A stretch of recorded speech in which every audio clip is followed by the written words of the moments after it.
Na-stress kurong adlaw ba? Kay, nanguyab lang ko. Ako siyang ipangutana. Unsa man imong trabaho? Niingon, construction. Ha? Construction? Ako? Mapulit ang construction? Wow! Ang construction! Sus, nakakadiri. Sus, daghang pa kay mga abog, mga agit-it.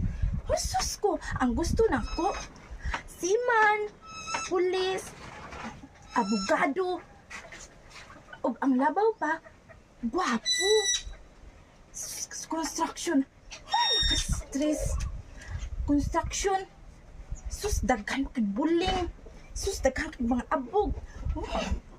Ako ang gusto, pangarap jud ako, seaman, para daghan kay kog kwarta din. Bongga ayo ko. Wow.